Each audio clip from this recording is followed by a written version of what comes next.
kakain tayo. Sobrang init pa naman. Buti na lang may nabili ako nga ano. Oh, ang init, sobrang init oh. Buti lang nabili ako ng kutsara na legit.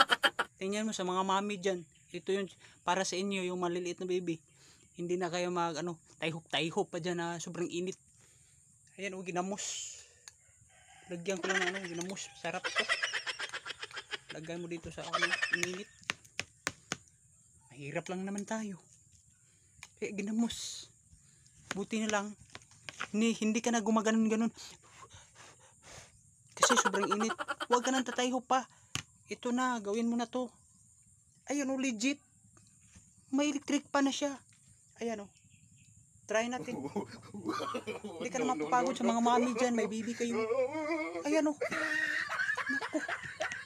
Basic na basic lang pala. Ito lang paraan. Ayan o. Kutsara ka na.